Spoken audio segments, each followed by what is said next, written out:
Okay. So if everyone just comes and sits down, including everybody in the kitchen.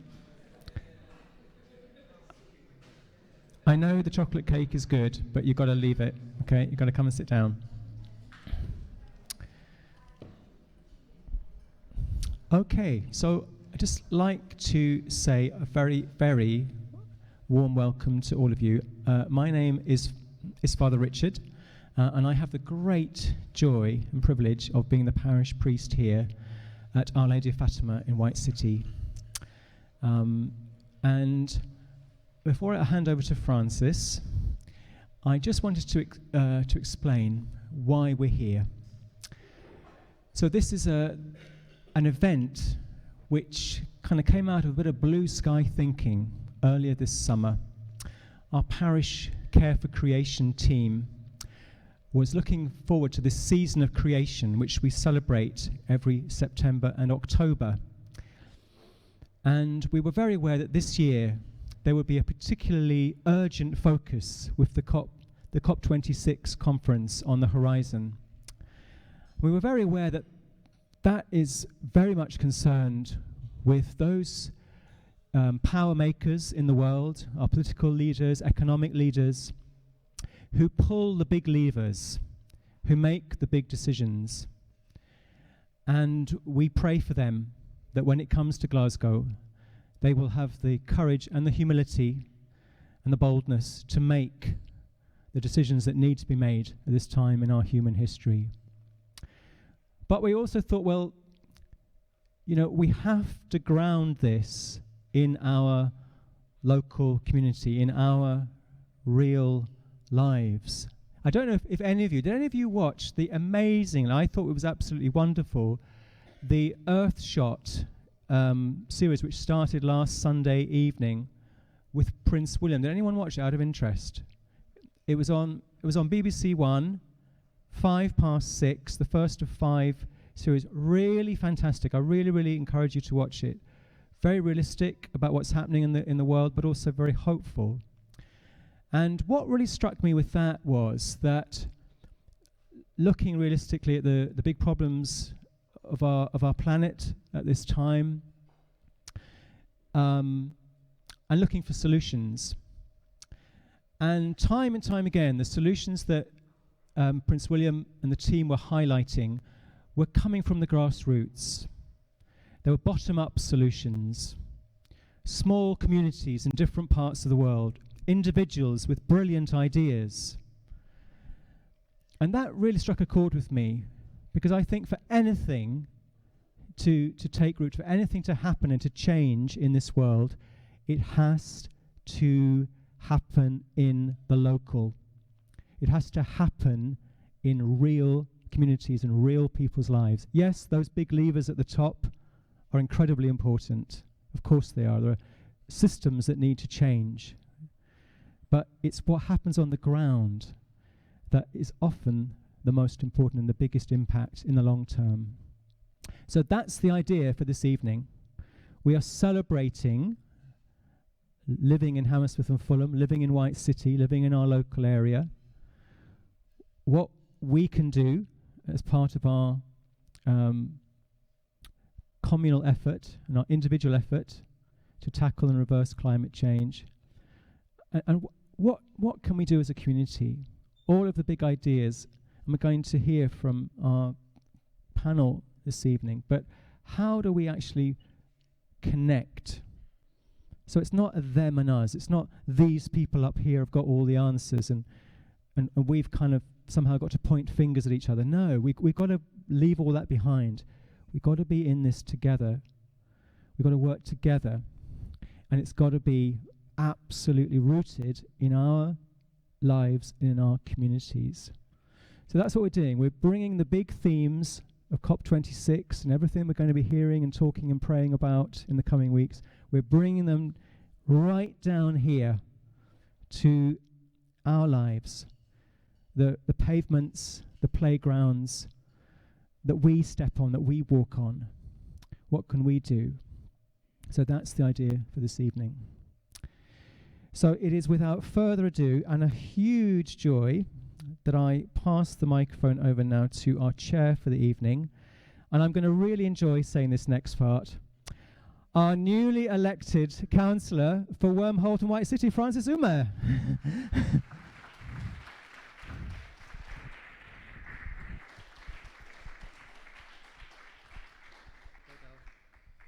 Thank you very, very much, Father Richard. Thank you very much, everyone. How is everyone?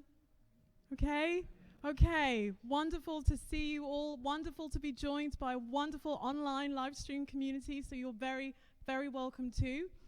So, I mean, as Father Richard said, I mean, this is pretty much the biggest crisis humanity and our planet has faced in over 2,000 years. So it's a real honor and a privilege to be here to discuss this very, very urgent and important matter with everyone this evening. So before we get started, just a couple of things to say that it'll be an absolute pleasure and delight to hear all your questions. Please, as much as possible, let's keep the conversation focused on climate change and the urgent action that we all need to take. We'll also be taking questions through the chat on our social channels as well, so please do feel encouraged to post on there as well. And yes, I hope it'll be a really fruitful discussion this evening. So, without further ado, let's actually start by turning to our esteemed panel and asking each member to introduce themselves. So, can we begin with you, Hinesh, please? Yeah. Hi, everyone. Hopefully you can hear me, which sounds like you can. So hi everyone, I'm Hinesh Mehta. I'm the strategic lead for the climate and ecological emergency at Hammersmith and Fulham Council. So I've been in the role for a couple of years, almost a couple of years.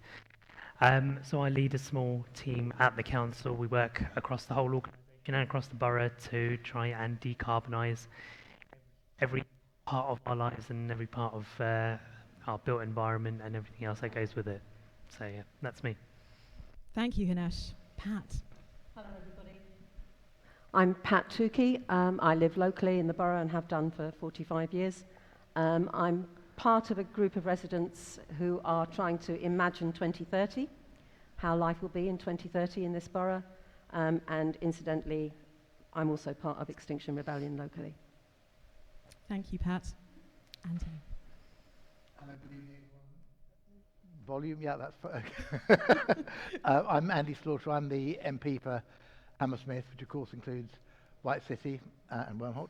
And I'm the non-expert on this panel, so it's a bit intimidating for me. But of course, a huge proportion of what I get, of the thousands of emails I get every week, one way or another, are about climate change. And that doesn't matter. They could be about aviation. They could be about cycleways. They could be about many things. I'm sure we're going to touch on tonight. So I've got some knowledge I've cribbed off my constituents at least. Thank you, Andy. Philippa. Hi everyone, I am Philippa Robb and I've just newly joined the council. Actually, I've been a resident in Hammersmith and Fulham for 25 years. And until recently I ran a cycle training company, and now I am a senior smarter transport officer at Hammersmith and Fulham. So I work within the transport department looking after active travel, walking, cycling, scooting, etc.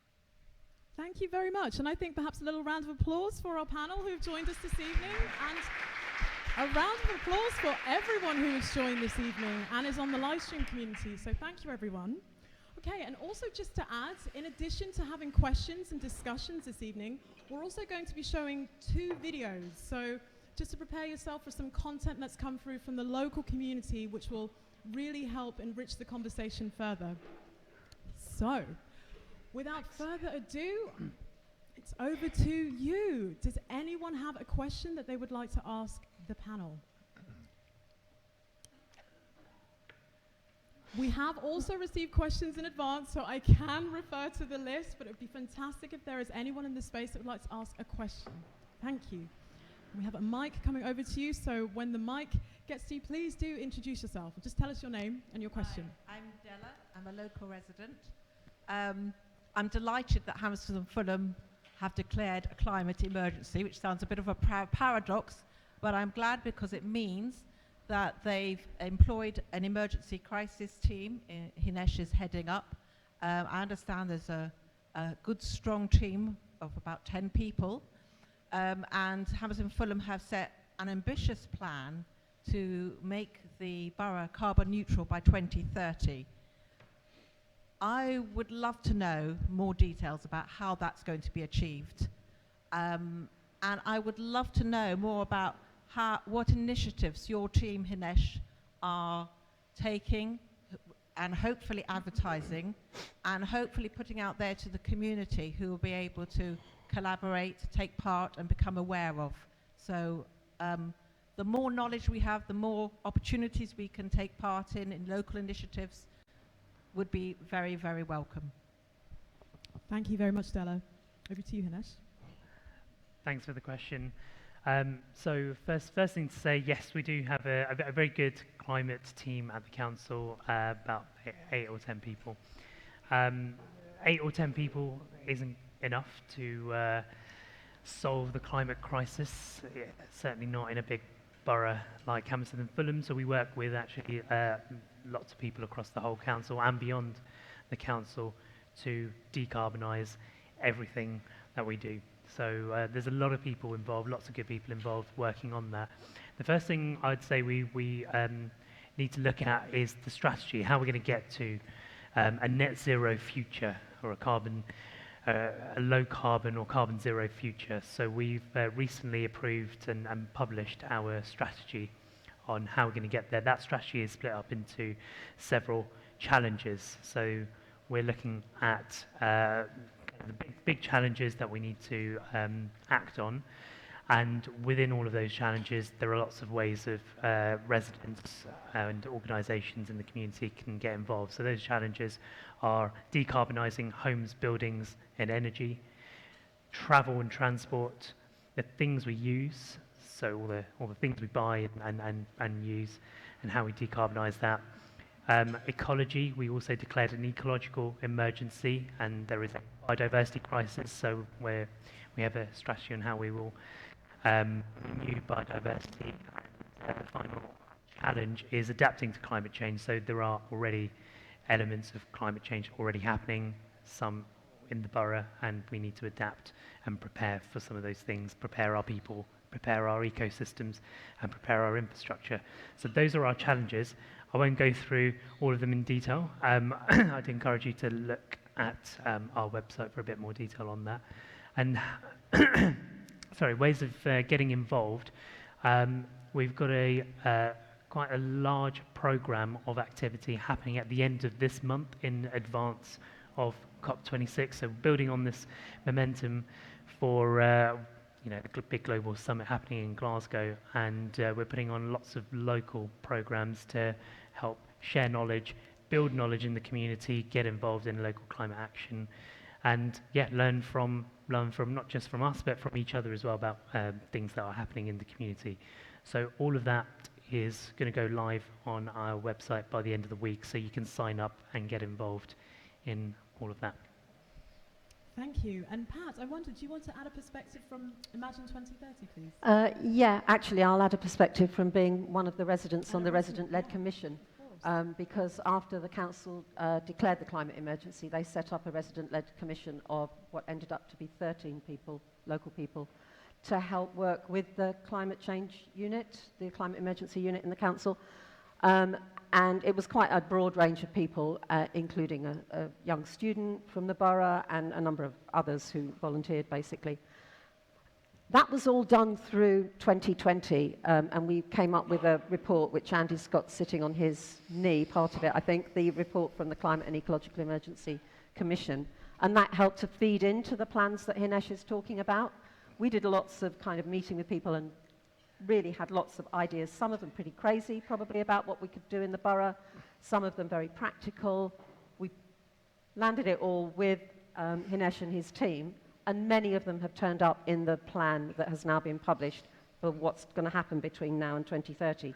The crucial thing is that we did that during the pandemic, so we were meeting virtually. We didn't have much opportunity for big public meetings or events, and I think the most important thing really is to is for all of us to engage with what you're doing, Hinesh, and what's happening in the council, and push forward our ideas and our anxieties and our hopes for what is going to happen over the next 10 years. Because actually it's not all about, you know, stopping people doing this, that and the other thing.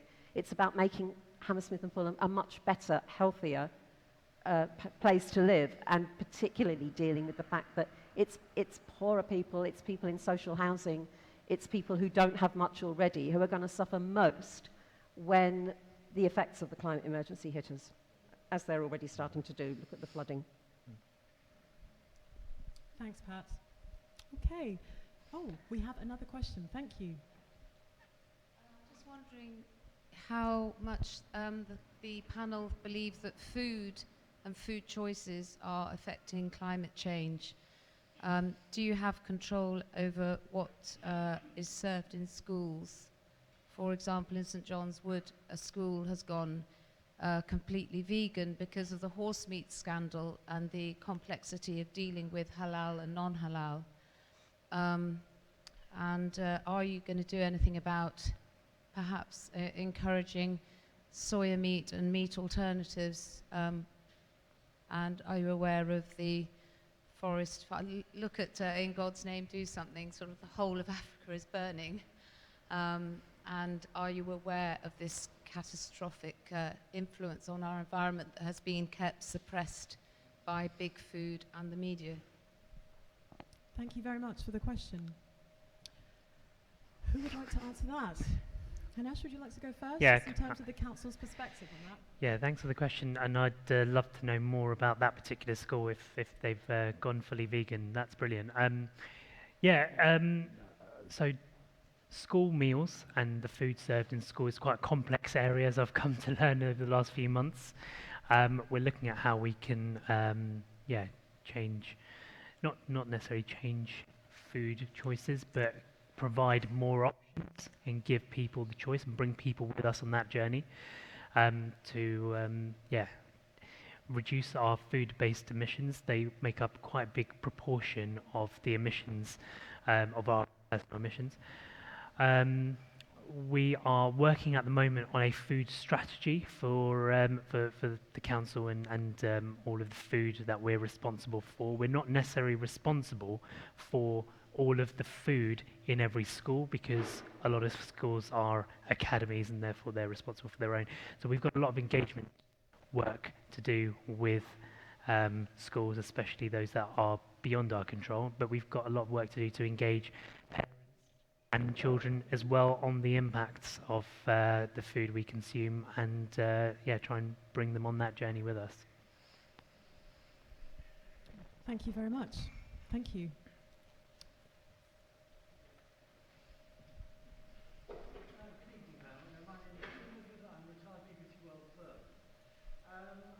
Certainly interesting. Congratulations to the council and setting up the climate unit. What's going to be the impact of this in terms of spending? Have you costed this in terms of the impact on council taxpayers? Thank you very much for the question. Did you hear it, Hinesh? Yeah, I think Okay. I think I got most of that. So we published our strategy last month, and the strategy is quite a high-level strategy, so it's not costed in detail. We have an estimated cost of what it would, of what sort of funding would be required to decarbonise a whole borough like Hammersmith and Fulham, and it's not necessarily a cost that comes back to residents through council tax.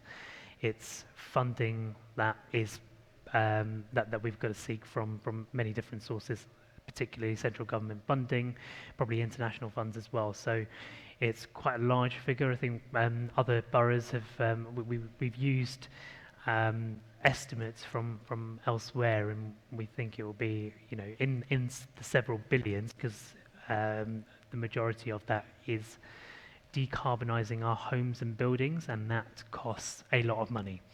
That doesn't necessarily mean it will come back to you in council tax bills. Sorry, Timothy, if you could wait for the mic. Thank you. Don't really use mine, but I will do. I think that's all well and good, but like with all these strategies, and it's a difficult situation for also the central government. Sorry, yeah, so it's for the live stream community. Okay, very well. Can everybody hear me now? It's for the live stream community, so Okay, people if online. people can hear me a bit better now. Yes, It's obviously got to be a strategy that is affordable, and it's difficult because, yes, we're going to have to make great investment in decarbonising. However, it shouldn't.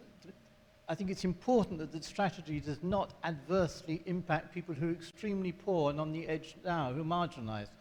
And councils don't have a very good record of getting their budgets right, particularly in London, we notice, tend to be very bad.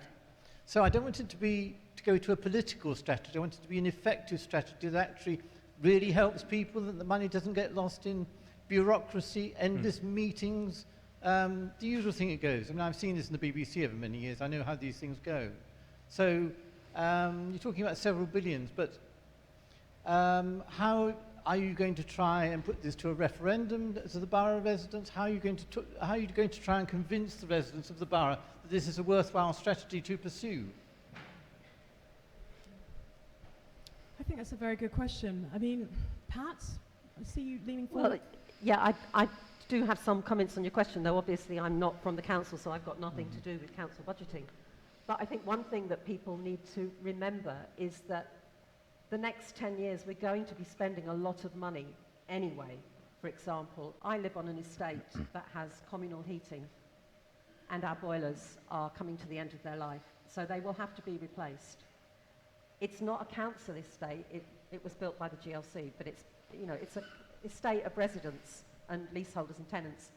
I've got no idea how we are going to find the money to replace the communal gas boilers, which we certainly shouldn't be replacing as communal gas boilers.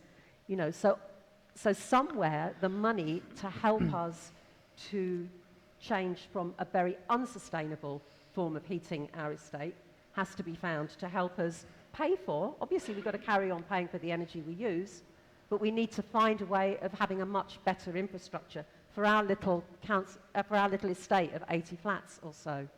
And I think it's the same for council properties. They all need maintaining, they need windows changing, they need, infrastructure needs to be maintained. We should absolutely make sure that whenever we're doing that, it's being done with the climate emergency in mind, so that we're thinking about the fact that people need to be able to keep cool in the summer, that the temperatures are going to be, even more uncomfortable than they have been in recent years. We need to think about how estates and our streets and so on are going to cope with flooding and so on. It's not like there is no money going to be spent and suddenly we're going to spend all this money on this new idea. Actually, a great deal of it has to be spent anyway. It's just about where we direct the funding. And absolutely, Hinesh, I agree. It's also about where we get support from to do that. I certainly would agree with you. I mean, years and years ago, much to something I did not wish to do on a personal level, is I had to replace my gas boiler with another gas boiler. I very much looked in those days at ground source heat pumps as well as air source heat pumps, but even now the cost is still prohibitive at say £10,000 to £12,000 for an air source heat pump. And the trouble with that is that runs off electricity, and the current way the burden is in terms of certain green taxes on electricity as opposed to, say, the price per therm on gas. It's difficult, so it's still, it's still not terribly affordable for even people who are well off at that level, let alone people who are on the edge and have absolutely no money, and they're pushed into poverty, and even more so with the prospect of a possible £400 hike in gas coming up to April with the change there. I mean, they've had, for example, ground source heat pumps in Scandinavia for donkey's years, since the 40s and 50s. Yeah. Well, thank you very much for that, and I'm very grateful for your reply. Thank you. Thank you. Okay, so we have a few questions, so if we can take this lady over here first, please. Thank you. I'm cribbing. I'm doing more cribbing. Yeah. Thank you very much. My name is Elizabeth Kawonza. I just wanted to ask a question and to raise some concern with the number of high-rise buildings that are erupting within the borough. My daughter lives near Westfield, and recently I was told that there's the 30-story building that is being constructed right there. The traffic congestion around the Shepherd's Bush area is atrocious. And the number of incidences of children with asthma and so on, I think, speak for themselves within the borough. And given that there's a lot of evidence to demonstrate that these high-rise buildings impact on the environment as well as on climate change, why is Hammersmith and Fulham still allowing such buildings to carry on being erected? You just have to look across on Duquesne Road, on Wood Lane, at the other end, at Imperial College, there's another very big building. Now, there's yet another one that's going to be built. The amount of traffic that comes to Westfield, I'm not sure what the residents of Hammersmith and Fulham, how much they benefit from all this traffic that's coming in and out.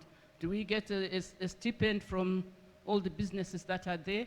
Are they going to mitigate the impact of all this pollution from all the cars going around there? And what are the plans in the future to calm the traffic, especially around the green?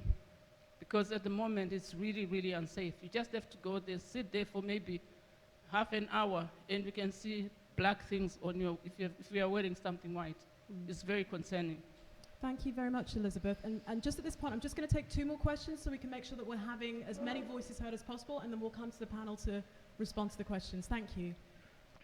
This follows from the question, I think, about the council tax, or perhaps complements it, that one of the main criticisms of the purported aim to reduce the emissions of any particular area is that it relies on global inequality, that it can simply redistribute or relocate the activities or industries responsible for it to other countries. So I'm not entirely sure about this case, but how are you going to ensure that the costs of these changes are going to be confined to this area, as well as distributed to those in it with the greatest means to change? Thank you very much. Hayden, correct? And the gentleman just behind you, I think, yes. Thank you. Hello. Following on from Elizabeth's question, we have one submitted in advance. What can be done to improve the terrible air quality in our borough? Thank you very, very much. So if we start with the air quality question, that would be fantastic. It just links to that question that was submitted in advance. So if the panel could please respond to Elizabeth's point about the quality of air, the problems with congestion, high-rise buildings within the borough, that would be fantastic. So who would like to start? Andy, if we come to you. Thank you. Very happy to. I might just comment on one of the earlier questions as well, if I may. But on air quality, last week I went to visit Professor Frank Kelly, who is probably the preeminent scientist dealing with air quality, and who is based about 10 minutes walk from here at Imperial. And it's his work over the past 20 years which has really identified the degree of the problem in London. He represents most of the London boroughs use his unit to monitor, in terms of monitoring their air quality. This isn't a new problem. I can remember when I was first elected to the council, which is more than 30 years ago, we had serious concerns then, particularly about schools, particularly about the major trunk roads, and it's just got worse over that period of time. And it's only now that we're really looking at measures to address that. And you've seen some of the developments recently in which, both in the courts, where there was a groundbreaking case in relation to Salia, a child who died, and that was ascribed to living on the South Circular Road, that finally we seem to be taking this as seriously as we need to. The problem, and these things are controversial, because if you look at the ULEZ, the ultra-low emission zone that the mayor's introduced, or other steps that he's taken to try and reduce congestion and reduce polluting vehicles, or indeed what the council here has done in terms of raising parking amounts, or what it's done in terms of cycle lanes and things of that kind. I get a lot of correspondence, and it comes from both sides on these issues. So these are not decisions that are easy to take, but because they're not easy to take, we've left them too long. and now we're facing a much worse crisis. It's not that. I mean, if you had Frank Kelly, he would tell you that they know what to do, and they know what the problems are, and they're looking at the next generation problems, which is air quality inside dwellings. There are severe issues to do with the air quality inside. I think most people think if you're not on the A4 or the A40, if you're inside your own flat or house, then you're safe. And in fact, in many cases, the opposite is the case. So it's partly education, but it is also partly action, and that does mean spending money. So I mean, to turn the gentleman from earlier's question around slightly, we have the third lowest council tax in the country here, and although there is pressure on council tax from other areas like social care and so on, I think actually the bigger problem here is that if we are asking, as Father Richard said at the very beginning of the meeting, people to make changes and sacrifices in their own lives, they have to see that government at all levels, I mean national and local, are serious about this as well. And that does mean changing the way that things are run. That does mean investing quite large sums of money over the next few years to do that. And that's partly because we've neglected that. And finally, I'll just find it, I don't want to go too long. I've got huge concerns about tall buildings, and environmental and air quality is only one of them. They're built on an inhuman scale. They're not the buildings we need. They're mostly luxury flats. They're not really building for the local population here. Actually, Hammersmith now is being far more critical, because there's such a time lag. You get your planning consents, and as long as you put one brick in the ground within 5 years, you can preserve that usually. Most of the buildings you're seeing going up now were given permission with very little controls and very little affordable housing. And affordable housing is important because poorer people don't emit so much carbon, putting it crudely in that way. They're not the people who have 2 SUVs running around. So we are actually dealing with the consequences of decisions that were made 10 years ago now. And I hope that we're seeing, there is pressure. There's pressure from Westfield to build a 46-storey block. If you go, actually, Kensington and Ealing are worse.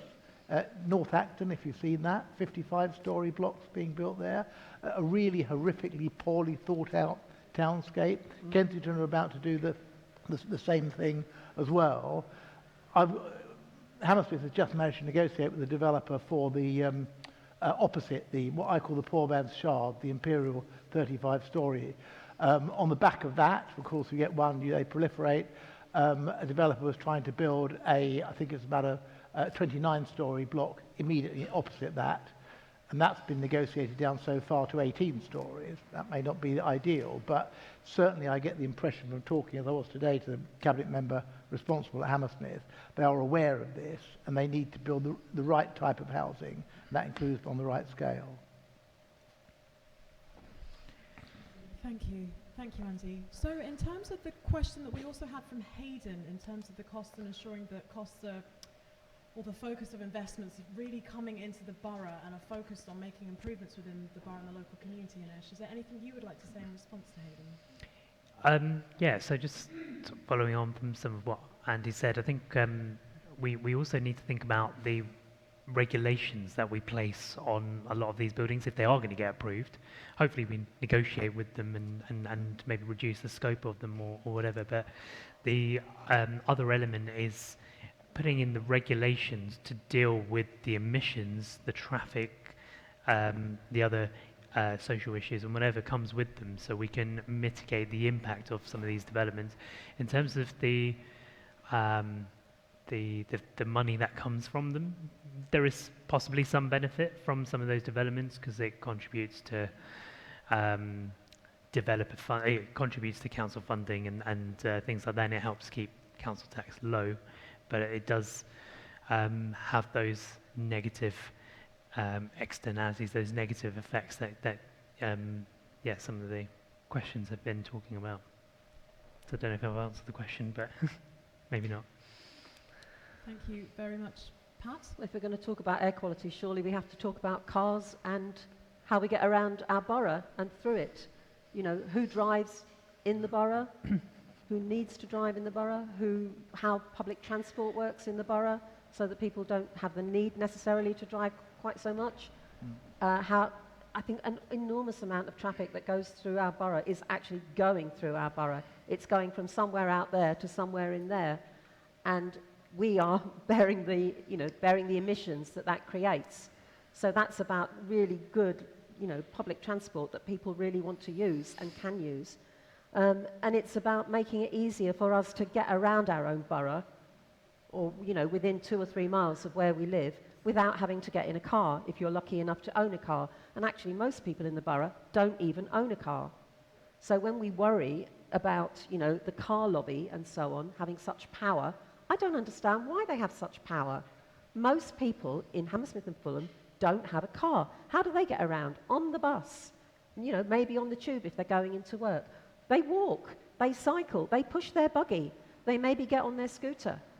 They get it, they roll along on their wheelchair. We should be worrying about how those people get around the borough and making a lot more space that we've got here amenable to those people.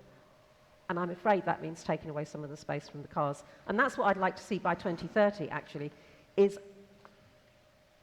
it's an enormous amount of the space that we currently give over to cars, most of them parked for most of the time, being actually used by people to cycle, walk, sit, meet their friends, have a coffee, have a picnic, look at the birds. That's what I'd like to see. I have a car. I confess I have a car. I try not to use it too often. I also cycle and walk. I want public transport to be so good that I don't need my car. Thanks, Pat. And Philippa, this is, of course, a real area of focus for you. So, in your capacity and your role within the council, would you like to share some reflections and perhaps a bit more about what the council is doing to tackle this too? Yeah, so there are plans for much more cycling infrastructure. And I can't go into a huge amount of detail, not because I don't want to go into a huge amount of detail, but because I'm still learning about it. So I've been in post for just under 2 weeks, and I'm still really picking up an enormous amount. But one of the key aspects of my job is behaviour change. I actually got rid of our car 8 years ago. And at times it's been inconvenient, not so much for local journeys, but for going out of town. And that's because, there hasn't been great public transport to go out into rural areas and really enjoy so much of what this beautiful island that we live on can give us. So there have been inconveniences. I agree with Pat. Less than 40% of residents in Hammersmith and Fulham own a car. And yet you'd think that it was kind of like 100%, really. And I do think that needs to change. I do want to see us as a council speaking much more to people who are walking and cycling already, people who are getting around in wheelchairs, people who are pushing their children in buggies. I know what it feels like to cycle on the roads in Hammersmith and Fulham. I've always cycled on the roads in Hammersmith and Fulham. I have a son who is now 18, and he was brought up cycling, but actually he didn't start cycling on his own until he was probably about 16 and a half or 17, because as a mother who is a regular cyclist, who's actually a cycling instructor, I didn't feel that the roads were safe. And I didn't feel they were safe because they're not safe.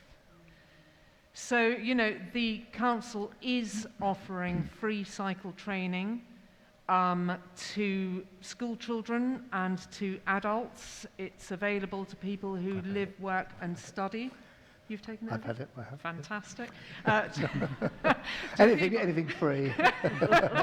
It's free. Yeah. Because we would like to see people enabled to ride bicycles. They are a great way to get around. They're free. They are liberating. They enhance your mood. They are cheaper than running a car. And we want to see people feeling that they don't have to drive down to the shop to get a newspaper or to buy a pint of milk. That as parents don't have to drive to school to drop their children off and to come back. That's what we want to see. you know, I hope it's not going to take until 2030 to see those changes. I hope we're going to be seeing changes within months and, you know, even just a year. That's my wish, so that's what I'm working for. Thank you very much. And before we take more questions from the floor, we actually have a video to show featuring members of the local community talking about the concerns they have about climate change and the action they would like to see taken. So I think it's a really good point just to hear from members of the community at this point, and then we'll come back for questions from the floor. Do you want us to Yeah. Right, indeed.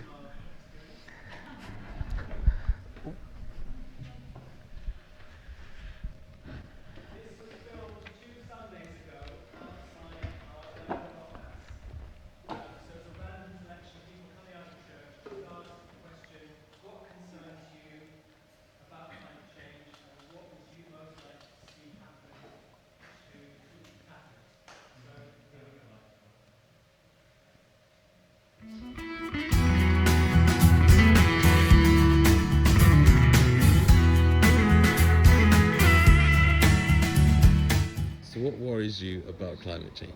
What worries me about climate change is that people do not know enough about it. That people are walking around thinking that perhaps it's someone else's problem. This is not everyone, but I truly believe that we need to have a shared understanding and have shared responsibility in making a difference for this planet if we want to ensure that future generations have somewhere to live, grow, and create something amazing and special. The environment is completely polluted and it's very, very worrying. Our climate is really dying, and this is because of us, human, what you have done to the climate. High temperatures, the ozone layer. What worries everyone else really, just the state of our planet, what God gave us and what we've done to it really, and for the next generations to come. We are throwing plastics, we are using so many things we shouldn't be using. Disaster which we never expected, which could happen anytime. The way the world is moving is heading towards disaster. So somebody big, I cannot compare a human being to compare with the world like that. Well, I'm worried about our children's future. If we treat our world too bad, we could maybe not even live in the earth anymore, and that would be very bad for us and the creatures on the earth. So I think we have to treat the world like a better place. We're going to lose animals, lose beautiful natural beauties of land. The stuff like the rainforests, the raising sea levels, we'll lose stuff. It'd be like in the archive histories, we'll see, our grandkids and our great-grandkids can only talk about what we saw. Do something. I have a child who's special needs, and that's enough to worry about, other than now worrying about the world that's going to be around for him. For me as a parent, I worry that she won't be able to live in a world that we live in now, that lots of things are going to change. She won't be able to enjoy even going to the forest, going for a swim in the lake. That's all going to change for her. What are the big and bold changes we can make to prevent climate change? Oh wow, I mean there's so much that needs to be done. What changes can we do to prevent climate change? I believe there are very simple steps we can all take to prevent climate change. So, I mean, we've heard Father Richard talk about this already. Switching energy providers, thinking about cycling instead of taking a car to work or to travel in general. But genuinely, I believe the true change will come when we start changing the systems that we're living in that facilitate the climate crisis.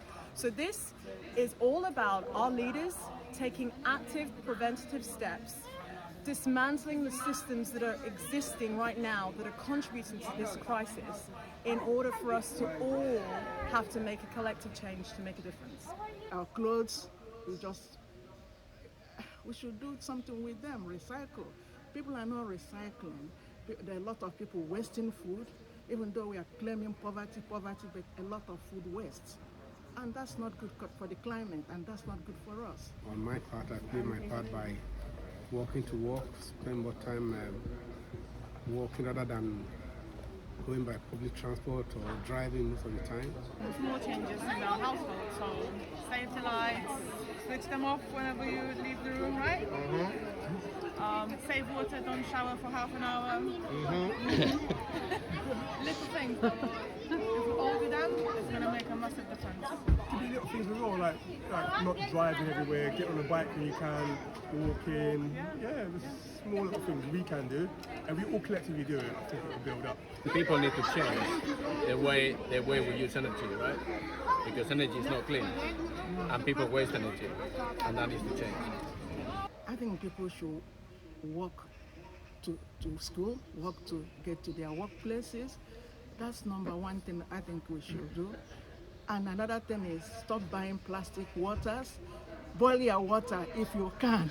On my part, any light that is not being used, I switch it off. And I think you should be using less plastic. Let's reduce burning natural fibres. But if you don't have the earth, then what do you use the money for anyway? It has to trickle down from the top because the changes are going to have a cost effect. So the governments, the people who believe that we are the people, that they want us on board, they have to start making changes to help us to not use plastic, to not manufacture plastics, to make it a safer and better world. It's just an all-round education and funding. I think that what initially has to happen, it's not going to happen for free.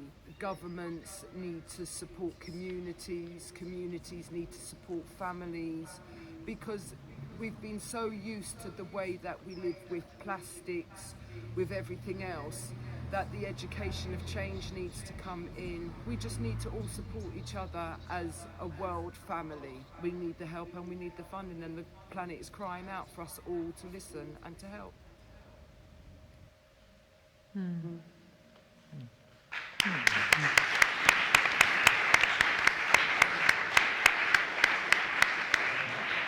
Back we go.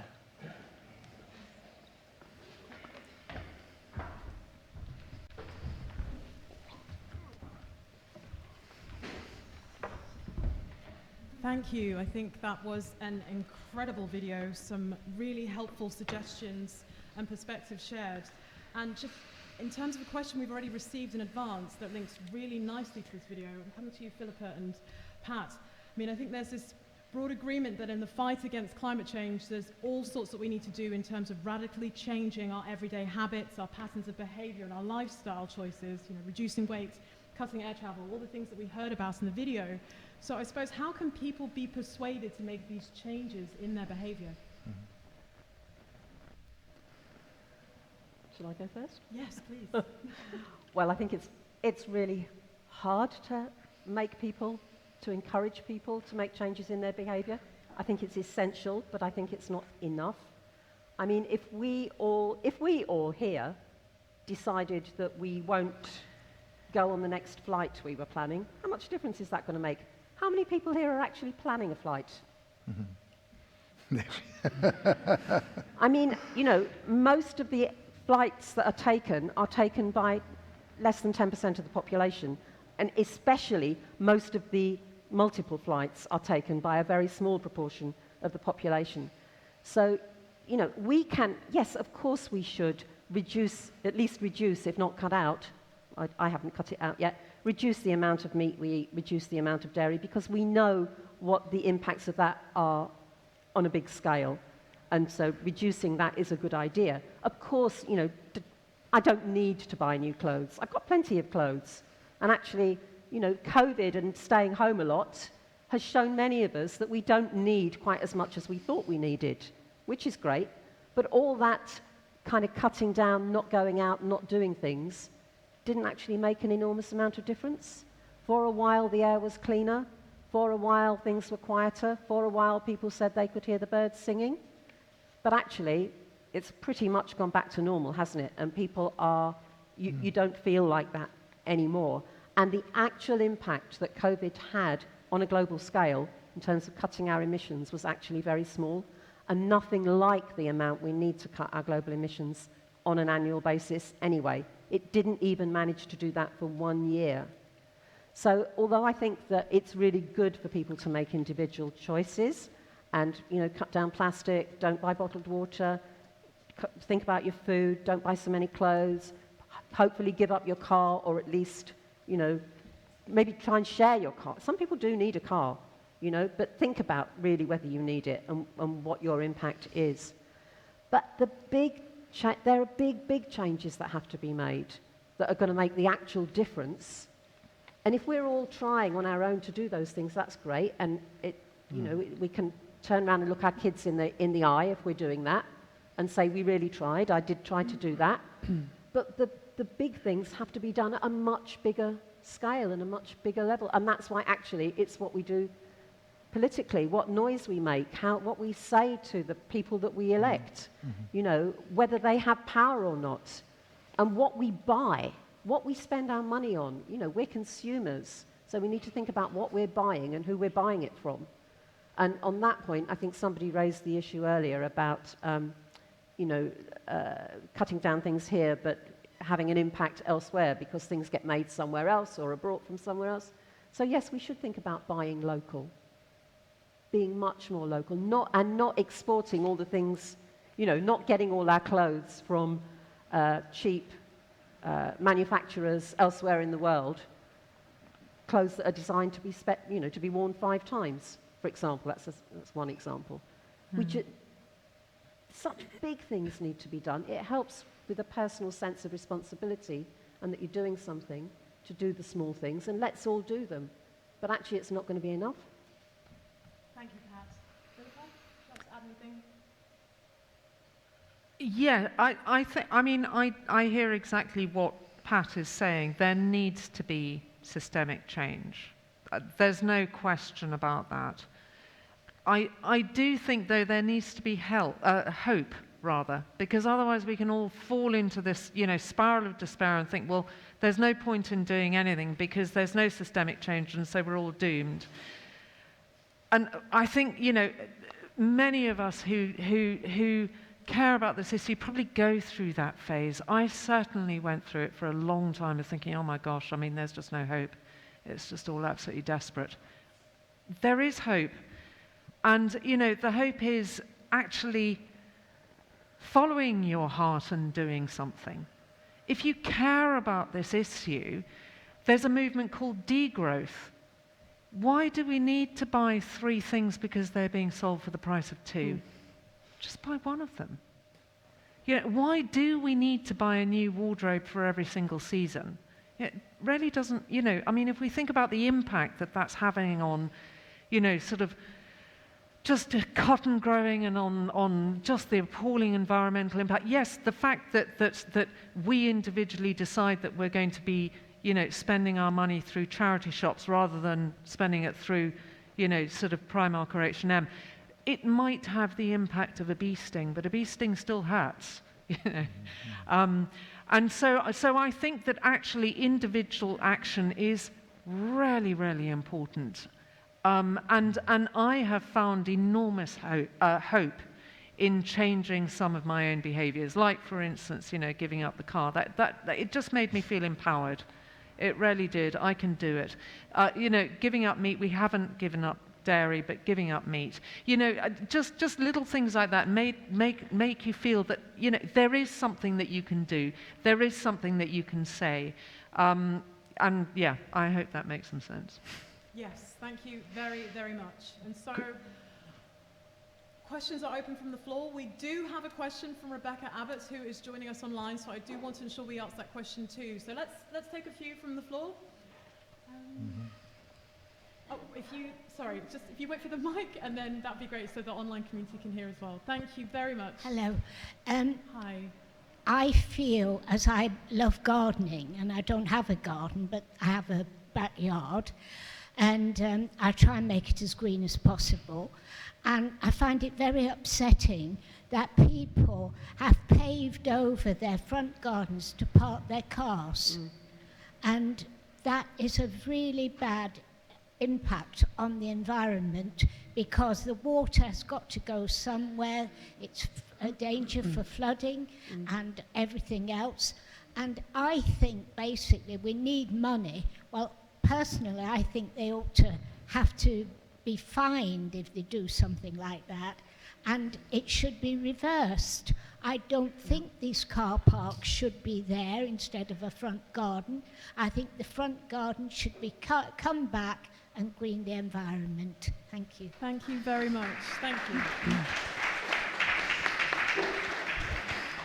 That actually links really nicely to Rebecca Abbott's question, which is, what is Hammersmith and Fulham doing and should be doing more of in its capacity as a local flood authority under the Flood and Water Management Act of 2010 to reduce the risk of flash and surface water flooding and sewer flooding in the borough? So thank you very much for sharing that comment, and we'll come to that question, Rebecca. So if we can just take 2 more questions, please. Yeah, thank you. Thank you. Thank you very much. I was in the council chamber in July 2019, along with probably quite a few people in this room, when the council declared a climate and ecological emergency. And it was a really exciting moment because it did seem like, you know, the council, along with many other councils in the country, were really listening to the science, which was telling us in no uncertain terms that we needed to make radical transformations the way we operate in society, particularly in the rich economies like ours. But I must admit that 2 years later, I'm not feeling quite so excited. I know we've had COVID. That's been a massive disruption and distraction. But nonetheless, it is, to be honest, a bit disappointing, especially when I see almost every day in the news stories from other cities and even other boroughs in London that are taking the kind of radical moves, putting policies in place, changing the way that their cities are designed and the way that people travel. I'm thinking of Paris, of Barcelona, of Birmingham this week, announcing that it's basically going to close its centre to cars imminently. Berlin looks like it's going down that road as well.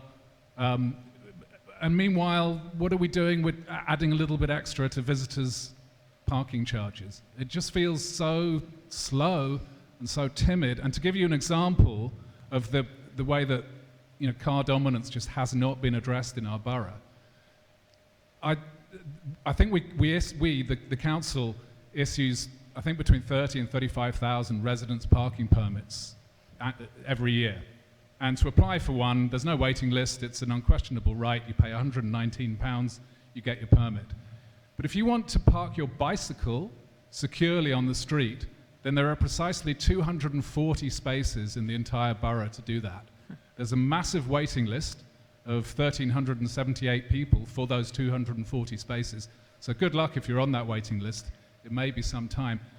That, to me, does not speak of a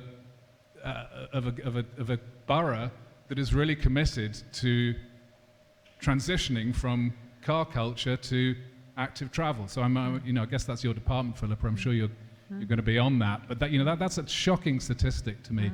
And just one other thing. Can I mention on the same lines, Hammersmith Bridge? You can probably see a picture in the corner of a reimagined Hammersmith Bridge. There are a lot of people who believe that the closure of Hammersmith Bridge, which was obviously dramatic and sudden and unplanned and very inconvenient for a lot of people, and has been a wretched saga for many years, as we all know.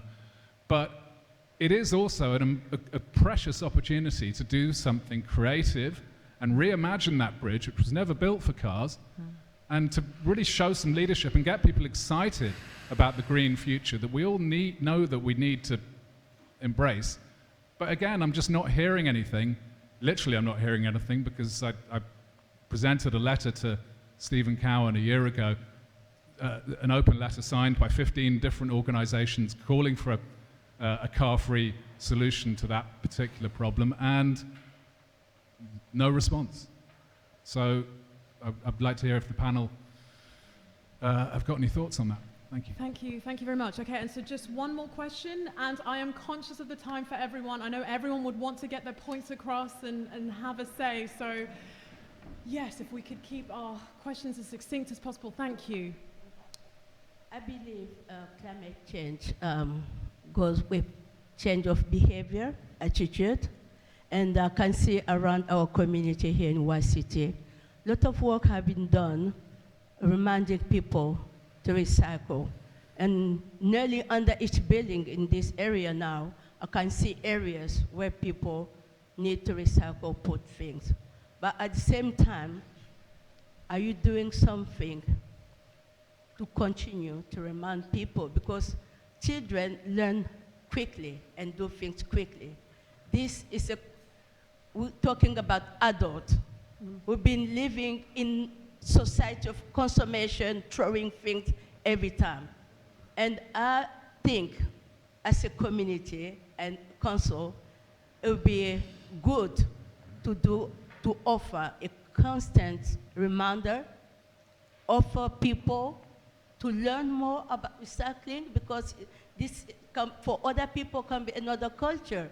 And few years ago, before the pandemic, Father Richard was reminding us, who went to visit where they do recycling, all that's to remind people, to help us, to know, to teach us. So what the council are doing, especially here in this area of White City, to remind people to change their behavior, their attitude to recycle, and the way they waste things. Thank you. Thank you very much. Thank you very much, Susan. Okay, so if we can start with the question or comment posed by Avid Gardner and the question from Rebecca around what Hammersmith and Fulham is doing to reduce the risk of flash and surface water flooding, that'd be fantastic. Hinesh, shall we come to you first? Yeah, thanks for the question. So, there's been lots of flooding in the borough recently, and many of you may have been affected by it, and sadly it's probably going to increase over the next few years, because that is one of the impacts of climate change.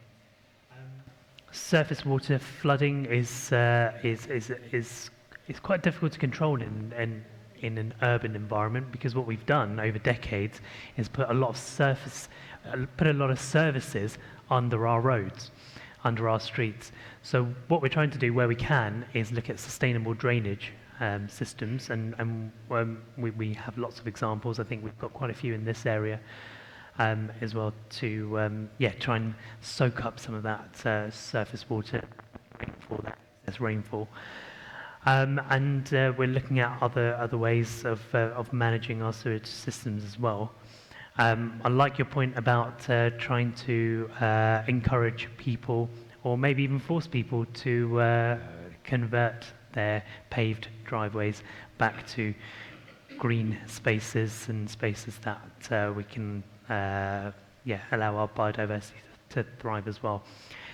It'd be really good if we can enable all of that to happen. And just to go back to some of those points about some of the individual actions we can take, I think our role at all levels of government is to try and make a lot of that easier and cheaper as well. So we're looking at some of the ways we can do that. In particular, your point, when we have been discussing how we can do that. Thank you very much, Hinesh. I'm just sort of thinking, because sir, I didn't catch your name, unfortunately. Will. Thank you very much for your point. And I'm just sort of sitting here thinking, I don't want anyone to feel disappointed and have that sense that the borough is not committed to tackling the climate crisis and becoming carbon neutral by 2030. I don't want that at all, and it just really strikes the chord right here. And I'm just wondering, Andy, if you want to come in and talk about, the borough's commitment, some of the things that, yes, we are seeing in other countries, but things that are happening within our community. I'll try not to go on too long, because there's a huge amount of issues that have just come up. And I don't speak for the council, but obviously I do work closely with them. And to take the point, I was very encouraged by what Pat and Philip said earlier on about individual initiative, and that it can make a difference. And of course, people who come to this meeting and the people who are watching it, and quite a lot of other people in the borough, will do that. But for a lot of other people, if they don't see government, whether it's local or national government, putting their money where their mouth is, as it were, it's our money after all, and taking the initiative on some of these issues, and really being been quite clear, then there isn't that incentive. So we're not going to, I think, break through unless, despite everything that everyone is doing individually, unless we have that as well. And I'm sure that Hammersmith, along with other authorities, can be criticised, and certainly the government can be criticised. I mean, in fairness to the government, I looked at what they said were their achievements before I came here, and they were things like they're things like net zero by 2050. Well, we all know that that's far too late. In the same way that 2% global warming is far too much, and so both internationally, and of course we've got COP26, and nationally, we're not ambitious enough, and we're not even trying to deliver those targets. I mean, another issue is we will end direct government support for the fossil fuel energy sector overseas. Well, that's good, but they're thinking about opening a new coal mine in Cumbria and a new oil field off Shetland. So it's quite difficult to ask people to make their own contribution if they see government not really trying to do what they need to do. Now, I think flooding, I'm dealing at the moment with several hundred residents whose homes flooded on the 12th of July, and they were largely the same people whose homes flooded 14 years ago. And the only thing that's changed since then is that Thames Water has been taken over by 3 or 4 different international consortium and have paid out hundreds of millions to their directors since then, but they never invested in the SUD schemes, in the pumps, or in the major flood alleviation scheme that they were supposed to do. So again, it's quite difficult to turn around and say to somebody, well, oh, you've got your garden paved, when the statutory bodies that should be dealing with this on a much wider scale haven't done it. We do have some good SUD. The council has done some good SUD schemes, including on the state. There has to be, everybody has to be sincere in what they're doing and has to actually have what I hope are realistic, but what are challenging targets. It's why I think actually the borough's target, and it's also the Labour Party target of 2030, is the right target to have. 1.5 degrees is the worst we should be looking at, not 2 degrees. And I don't want to prejudge what's going to happen. I don't know what's going to happen at COP26, but we haven't made anything like the progress since Paris that we should have made. So I accept a lot of the criticisms that have been made. I think actually local authorities on the whole are trying a bit harder than national governments are to do this. And part of the problem there is that most of the funding, local government is cash strapped at the moment. I watched both party conferences with interest to see what was being promised. There were pretty few promises that came out on this or any other issues. Now, whether that's because we're in this uncertain post-COVID phase and a lot of public money has already been spent and people are resigned, but the one central and clear promise that did come out of the Labour Party conference was to spend 48 billion a year for 8 years specifically on ensuring that we could reach that 2030 target. And that is, I think, given the difficulty of finding those sort of sums of money, that does show the sort of investment on the right sort of scale that you need to do. And that can be anything from cycling infrastructure to home insulation to new industries for wind turbines and things of that kind. That's the sort of thing, I think if the public was seeing that happening and government leading on that, and local government being incentivised to do that as well, many more people than Philippa and Pat would be prepared to say, well, I will now make the effort myself in terms of, what can be quite difficult changes in my lifestyle. Can I just very briefly say, Wilf, that I totally hear your frustration. I know exactly where it's coming from. And one of the things that really surprised me when I started working in the council is actually how many other people feel that frustration too. There is a real desire within the council to see change. And I really hope, I've been brought in kind of, I suppose, because of the expertise that I have in cycle training and the cycling world, to really try and affect some of that change. It's not with infrastructure, it's with behaviour change. And you know, it has just been actually quite refreshingly surprising to go into the council and find that there is, you know, there are a lot of people who are feeling like this, and there are moves. And I mean, your department, for instance, you know, the strategies that are coming out of Hinesh's department, I think you're going to see that filtering down. I totally understand. You're not seeing the cycle paths being laid down. You're not seeing the changes. Totally get that. And I also hear, you know, the frustration that, you know, because I see it on the WhatsApp chats, you know, well, a month ago you were saying that we're going to be seeing the cycling infrastructure coming in. A few weeks ago you were saying that we were going to be seeing this change and that change. Yeah, that's right. And I just hope that we will actually be seeing it coming in, because I know that from within the council there is a desire to see that change happen.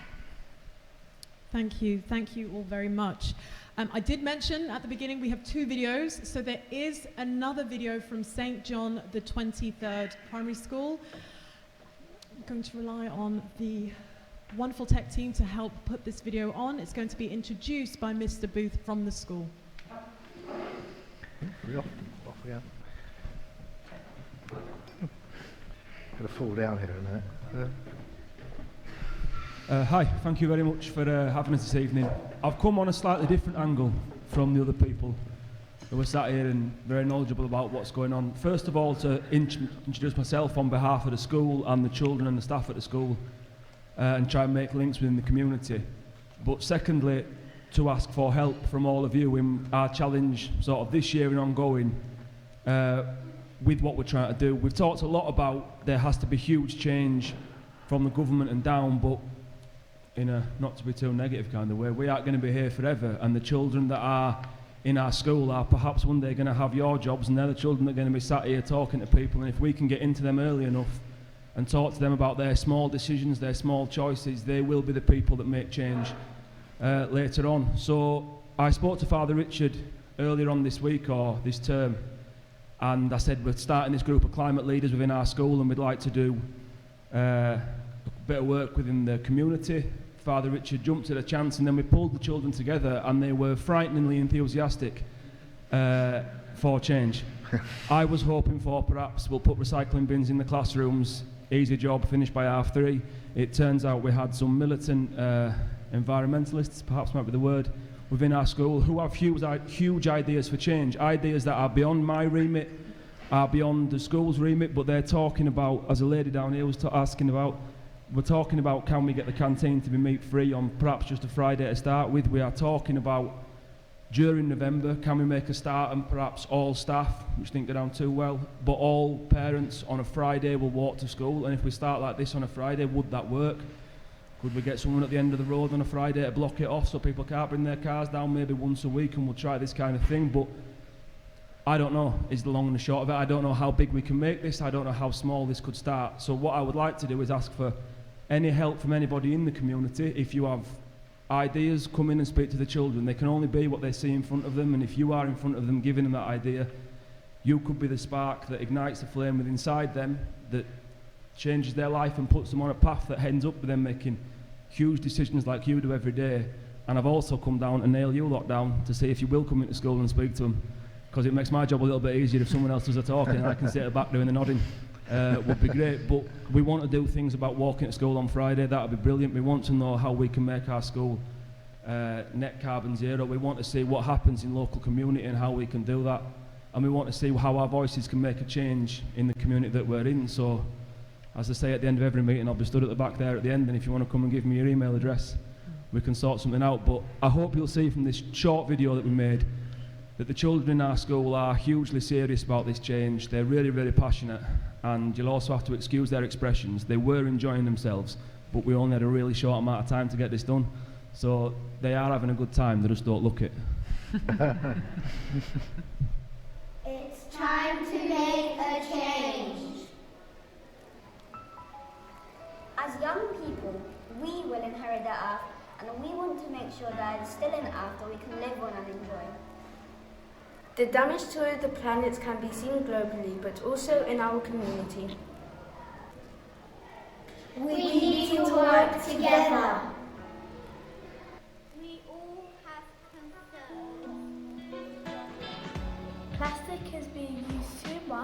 are polluting our local environment.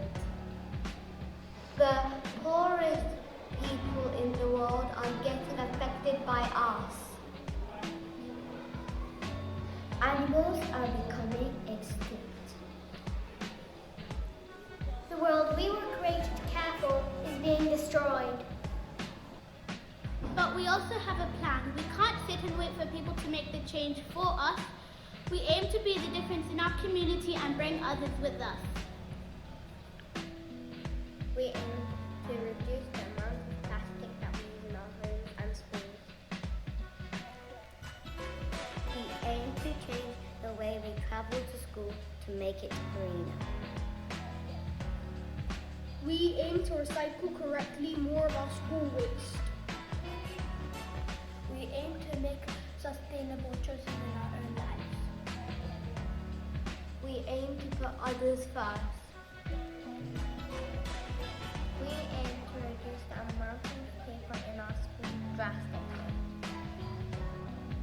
We aim to think about how our food choices affect the planet. We also need your help. We need members of our community to help us in our mission. Thank you for listening. Thank you for caring.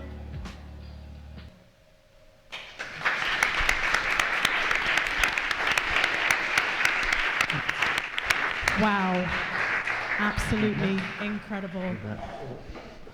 Also honoured to be a governor of St. John the 23rd. Absolutely amazing, thank you. And thank you, Mr. Booth. Okay, so. Wow, I think it's been rather, an emotive, passionate, fantastic evening. I mean, unless there are any final questions. Okay, we do, okay, of course we do, because we will never stop this discussion around climate change. So if we can squeeze in a final 2 questions, okay, so yes, one here, so we just need the mic. If you, one here and then one at the front, if that's okay. Thank you. Good evening, everybody.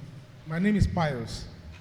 I just want to ask if the council has any future or further plans to grow more trees and to encourage individuals from practicing back garden agriculture.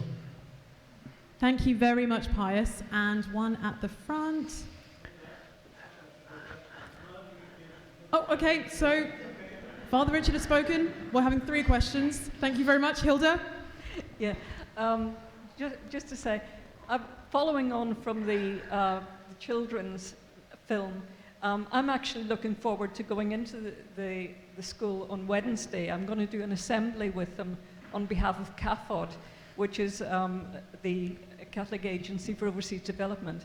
And while I've got Andrew here, I want to put a few points to him about that. We've actually spent some time thinking about our actions and what we can do in climate change. And we know that in our community, the poorest people will be affected most. In our world, the poorest people will be affected most. But there are a few things that we can actually do in order to influence our government and the governments of the rich countries to help the people in the poor countries. Because, as the children quite often say, there is no planet B. We can't take action on our own. We need people in the poorest countries to take action. And the same way that we worry about, can we afford to take the action? How much is it going to cost us? No, we can say, well, actually, we can't afford not to take the action. But in poor countries, they can't afford to take the action that's needed either. So I want to talk about, if Andrew can really, really push, and all the MPs can push, to put in place the reduction, put back the reduction in the budget for developing countries, because they won't be able to take the actions they need to take to help us if they don't have the money to do it. And the other thing is to cancel the debt. millions and millions and millions of pounds are coming out of those poor countries every year to pay banks and to pay rich countries for loans that they were given years ago. And that is money they need to actually put in place things to deal with climate change. So cancel the debt, put back the money that was taken out of the development aid, and the third thing, Andrew, you've already talked about, which is to make sure the government is actually serious about taking action that's needed to meet our targets in this country, rather than just saying they're going to do it. Thank you, Hilda. And finally, just one more at the front. Thank you. Thanks. I'm Ben Humphreys. I'm the Church of England vicar just down the road here on the estate. And this has been a fantastic evening, and everything comes together, I think, if we are able to actually have some kind of a local action plan for the White City estate. We've talked about how much space is given over to cars. There's nowhere to park a bicycle securely on the estate, leave it overnight. There's nowhere to leave a mobility scooter. There's nowhere to leave a pram. When you're living on the estate, you've got to carry it all upstairs. We don't expect the car owners to carry their cars upstairs. So, you know, there's all this thinking, and with the primary school and with, I'm sure, I don't know how many people here are actually living on the estate, but there is a conversation to continue how we can make these steps and look at what we've got, do some kind of a climate change audit for the people on White City Estate. Thank you very much. Okay, thank you, Father Ben. So if Nev, perhaps you can respond to, are we going to plant more trees, and the comment from Father Ben about the local action plan, and then we'll go over to Andy for a response to Hilda. Thanks. Trees. I hope there is a plan to implement more trees in this borough. It's a question we get asked a lot, and it's something we'd love to do more of. The challenges with trees are they cost a lot of money to install in London, because we have dedicated so much of our space historically to pavements and roads, and they all need to be dug up if we're going to put more trees in. But we're looking at how we can be more creative with putting more trees in. So we have what we call a tiny forest. So just nearby in Hammersmith Park, we installed London's first tiny forest. So that is the size of about this room, or maybe a bit smaller, about the size of a tennis court. And that is a really dense, intense bit of space where lots of trees will grow. And that method is something we want to roll out in more places in the borough, and that will give us more trees quickly and cost effectively. Thank you very much. Local action plan as well. Love to follow up on that idea and work with you and others on the estate to develop a more local action plan of how we can decarbonise the borough. Thank you, and I can see Philippa is nodding too. So, yeah. Absolutely agreed, and same with you, Mr. Booth. Would like to come and speak to you. Yep. Fantastic, thank you. Andy, over to you. I think we reached a really important part of the evening. I'm sure it was carefully constructed and crafted to do that. But I do want to say thank you to Parish and Francis and everyone who's organised this. But I think it's quite easy to get a bit depressed or a bit challenged by the magnitude of the task before us, particularly given that we haven't made the progress we should. But actually, partly what Hilda said and what the children were saying in that film, I think is really quite inspiring. It wasn't a surprise to me, because I go into a lot of schools here, and indeed a lot of schools come up to Parliament, and when they talk to me, when they ask me questions, a huge amount of it is about climate change. I mean, that generation really does get it. I think the only problem is we can't wait until they're adult to actually do something about it, and so the onus falls on all of us. And I think, but that is a very welcome reminder of what's happening. Now, Hilda's introduced a completely new but equally valid area of debate, and I'm afraid the shameful so politics, when we, at the time when they needed it most, have cut back on that. It took, you think of the decades it took to achieve the 0.7% of GDP for the developing world, and now it's gone just at the time when it needs to be, and we tried to win a vote to get it back. I'm sure it will come back, whether under this government or a future government, but it's heartbreaking because it is going to lead to, and that's not me saying this, senior former Conservative cabinet ministers were saying, you've sentenced hundreds of thousands of people to death, effectively, by the level of cuts that you've made here. And not all of that is climate change, it's through conflict resolution and other issues as well. But certainly, I mean, this is true of so many things that happen in this world, unfortunately. But on climate change as well, the people who are polluting most and have polluted most over the decades are the people who are suffering least, who can afford not to live in flood-ridden areas, who can afford to escape the worst effects of that. Whereas the poorest people, the people who are going to suffer in really serious ways, they are the people who've made least contribution towards it. So it's a bit much to go around and ask them to make the effort when developed countries haven't made that effort. I hope we see some of that truth coming through at COP26. I hope we can do the three things that Hilda said. And there is still, it's not being forgotten, there's still a very strong campaign to do that. It's obviously mainly with the opposition parties, but it includes building that relationship with a majority of people to make that change.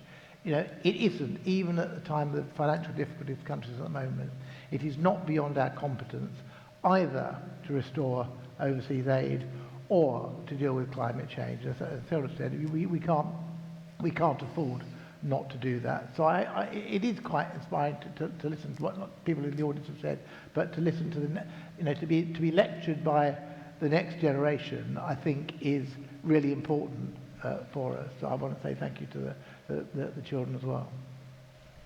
Thank you very much. Okay, thank you very much everyone for bearing with us. We do have a final reflection from Helen and Martin. Thank you. And just to reassure you, in case anyone was wondering, we've had no questions or comments through via our social media channels. So over to Helen and Martin.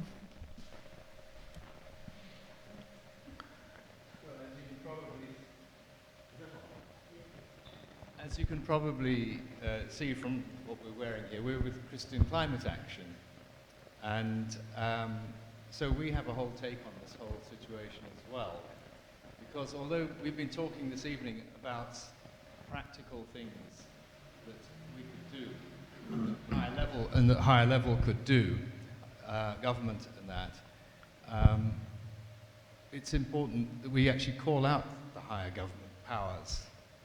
So this is where I suppose we're perhaps more militant, perhaps, but someone's got to do it.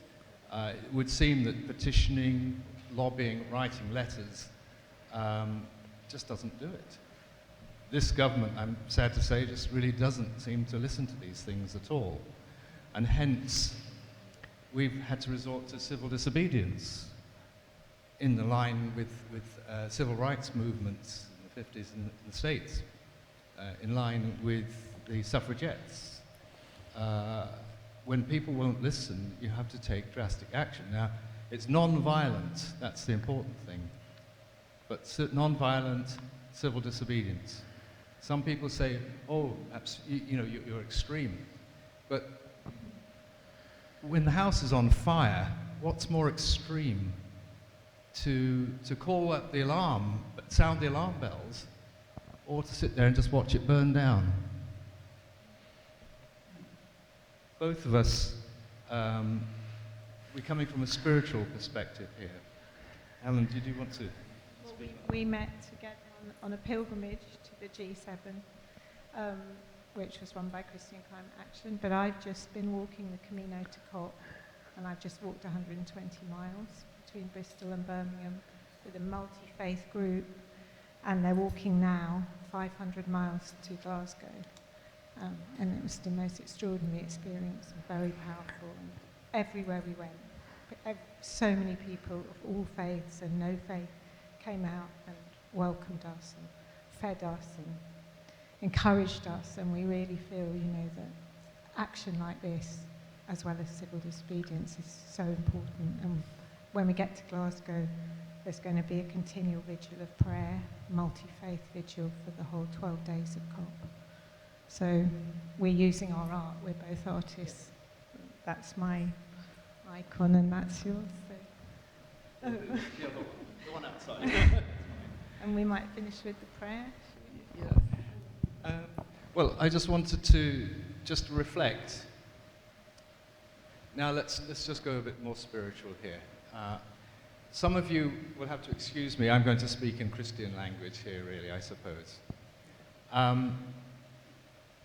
Those of you who were brought up as Catholics may well have had a catechism that said God is everywhere.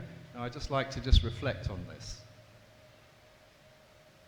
I certainly believe that God is present in every single atom, in every single cubic molecule of vacuum of space. God's Spirit is in everything, holding everything in being. Now, if that's the case, what is this world? Is it not an expression of God? All creation, it's the first Bible, that's the word of God. All of creation is there. Now here we're moving into the realms of what I would call the cosmic Christ. Our notion of Christ as Christians is often way too small. He's the divine word of God who existed with the Father before he was born as a human being. This is immense. So we like to think of sacred places, Fatima, Lourdes, these places. But right here, this is sacred space here, because every molecule, every bit, all time belongs to him, is filled with his Spirit. When you can meditate on that, it alters your thinking and you see things differently. Everything becomes sacred then. Pope Francis talks about this, and he talks about the dignity of all creatures. And when we use the expression kingdom of God, I like to say, get rid of that G from the word kingdom. It's the kingdom of God. And Pope Francis and Saint Francis understand this. This is so important that we come from a spiritual perspective. Jonathan Porritt, years ago, I heard him discussing with the theologian Matthew Fox. And he was head of Friends of the Earth then.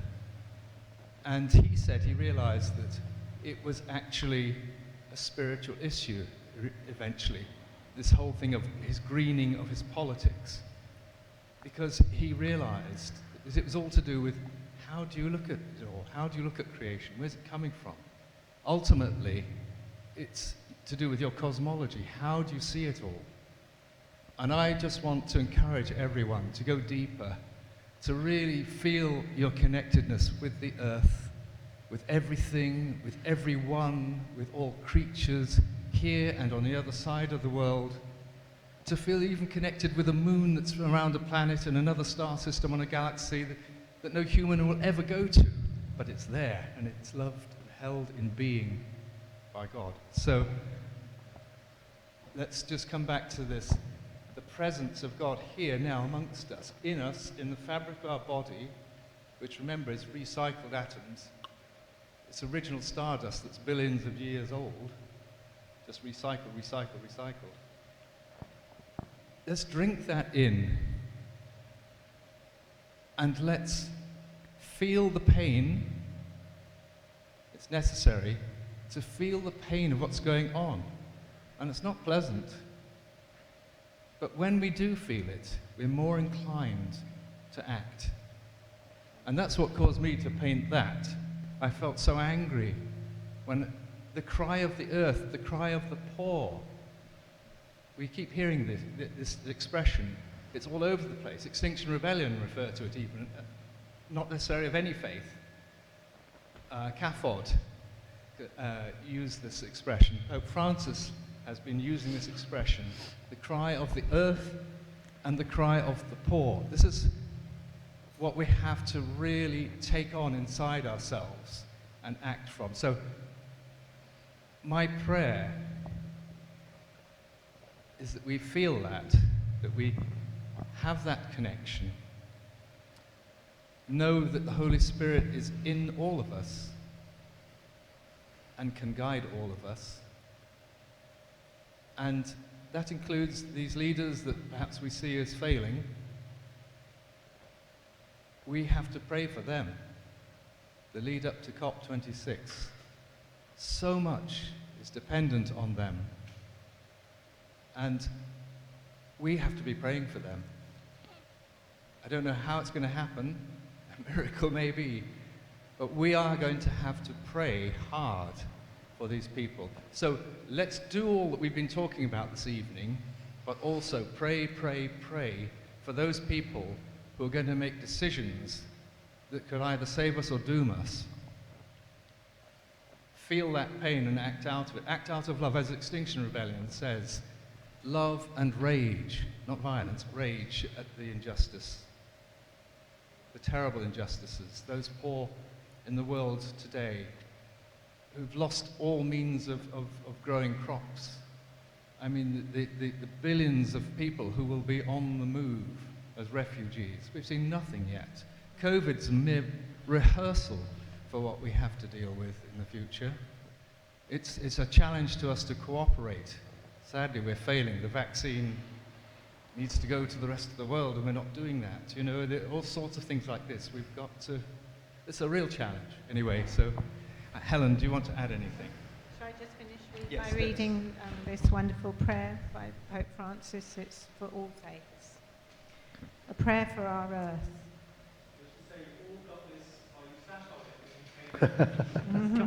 Have you got? You can always say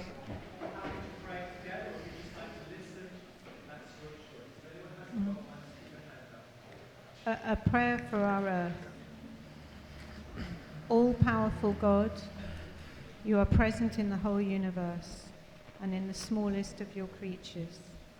You embrace with your tenderness all that exists. Pour out upon us the power of your love, that we may protect life and beauty. Fill us with peace, that we may live as brothers and sisters, harming no one. O God of the poor, help us to rescue the abandoned and forgotten of this earth, so precious in your eyes. Bring healing to our lives, that we may protect the world and not prey on it, that we may sow beauty, not pollution and destruction. Touch the hearts of those who look only for gain at the expense of the poor and the earth. Teach us to discover the worth of each thing, to be filled with awe and contemplation, to recognize that we are profoundly united with every creature as we journey towards your infinite light. We thank you for being with us each day. Encourage us, we pray, in our struggle for justice, love, and peace. Thank you. Thank you very much. So, thank you very, very much. I'm very sorry. I know we have run completely out of time. I hope you found that a very productive and helpful discussion. I want to give thanks to all of our panel members. To just run back over. So, thank you to Philippa, and Hinesh. Thank you all so very much. Did you want to share any final reflections? Yeah? Okay, thank you. So. Oh, me first. Yes, go for it. No, just this has been a really good conversation.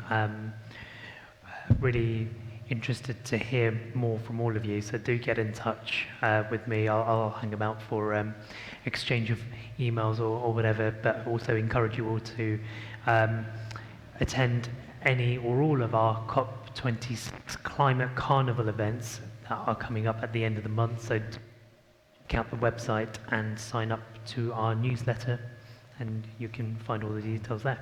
Thank you, Pat. I think it's fantastically encouraging meeting. I really feel so privileged to have been here. So thank you, Father Richard, for the invitation. And I thought the kids were so inspiring, and the other video as well of the parishioners. And I don't want to give the impression that I don't think individual action is any good. I think individual action is absolutely vital. And the action of being here and communicating with each other and communicating what you think to anybody who has any influence is so important. So keep on doing that. Communicate with the council. Tell them what you want to see happening over the next 10 years, and communicate with anybody you know who has any power and influence anywhere about how serious this whole issue is. Thank you, Pat. Andy? Well, in about an hour and a half, we've covered everything from Thames Water and Hammersmith Bridge and council tax to overseas aid and what we do to stop the world warming up at COP26, which is a fantastic tribute to everybody who put this together and to all of you as an audience. And obviously we can only at that time touch the surface of some of these issues, but it does inspire me. I mean, I've heard some of the criticism made, for example, at Hammersmith, but I think I've been very impressed by what Hinesh has said today, and I do believe, maybe I'm biased, that the council here is good in its intent, and what we need to do is to make sure that they deliver on that. I'm less persuaded that that's true of the government at the moment, for some of the reasons I've said, but that's really my job. It's my job to hold them to account on your behalf. So carry on bombarding me with those emails and making sure, particularly in the run-up to COP26, that we do make that impression that it is inescapable, both to the government of the UK, but also to all those other governments around the world who are going to be up there in Glasgow, and I'm glad you're going up to see them, that this is something we are deadly serious about, and don't just want, expect and demand action on for all our sake, but particularly for the sake of the wonderful children we saw in that video. Thank you. Philippa? And I'd just like to say I actually echo a lot of what Hinesh said. We have a Transport Day as part of your Climate Festival on the 26th of October. Do come and see us at Lyric Square. Also, I am very happy as a transport officer, new transport officer, to be held accountable. So please do talk to me, and I'm happy to give you my email address, and happy to communicate with you. And also just to say, as a Christian, this is my mission to, work within climate, and echoing your call, Martin, to pray for the leaders. I just also say pray for wisdom. Pray for wisdom. We are called as Christians to pray for wisdom. So pray for wisdom for yourself, for the way that we individually can tread on the earth. Thank you very much, panel. Thank you very much, everyone, for being here. Good night.